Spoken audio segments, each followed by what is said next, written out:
अस्सलाम वालेकुम, welcome to my YouTube channel Sara unique kitchen में मैं आपको खुशामदीद कहती हूँ। चलते हैं यूनिक किचन की तरफ। और आज मैं आप लोगों के साथ रेसिपी शेयर करने वाली हूँ। एक बहुत ही ज़बरदस्त गर्मियों का अनमोल तोहफ़ा ये शरबत है। इसको मैं आपके सामने रेडी करूँगी। ये बहुत अच्छा शरबत है, इससे गर्मी जो है वो दूर हो जाती है। मैदे की गर्मी भी इससे दूर होती है, वैसे गर्मी जो है वो भी इससे दूर होती है। का बेहतरीन किस्म का शरबत हम रेडी करने लगे हैं।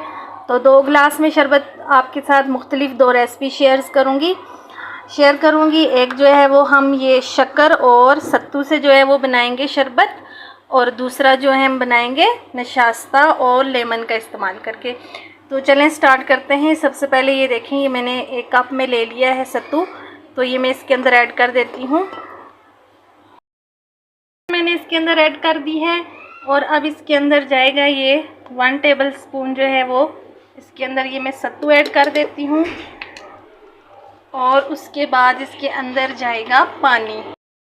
यकदम यक ठंडा हमारा सत्तू का शरबत रेडी हो चुका है। ये आप देख सकते हैं, मैं आपको सर्व करके दिखाती हूँ।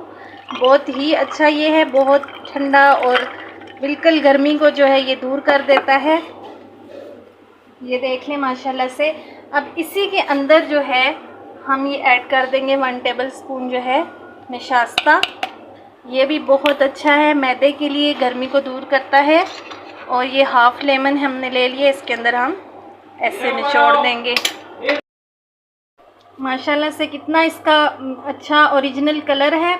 और ये इसके बहुत ज़्यादा बेनिफिट्स हैं, ख़ासकर उन लोगों के लिए भी जो मतलब शुगर है जिनको, तो वो भी शरबत का इस्तेमाल कर सकते हैं। और जो लोग इसका इस्तेमाल करेंगे तो घंटों गर्मी जो है वो उनसे दूर रहेगी। ख़ासकर जो वर्किंग लेडीज़ हैं या वर्क करने वाले ऑफिस बॉयज़ वगैरह हैं, जो भी हैं, तो वो अपने साथ इसको बना के रख लें, तो बहुत बेनिफिट्स हैं इसके। देख सकते हैं ये नशास्ते का शरबत भी जो है वो रेडी हो चुका है। ये सत्तू का शरबत है, ये नशास्ते का, इसको भी मैं डाल देती हूँ। ये देखें, आप लोग चाहें तो इसके अंदर जमाशीरी या रूह अफ़ज़ा भी ऐड कर सकते हैं, लेकिन ये इसी तरह से खालिस जो है वो बहुत बेहतरीन होता है। उम्मीद करती हूँ कि आपको मेरी वीडियो पसंद आई होगी। वीडियो को लाइक करें, चैनल को सब्सक्राइब करें, वीडियो को आगे शेयर करें। और मिलते हैं नेक्स्ट वीडियो में। अल्लाह हाफिज़।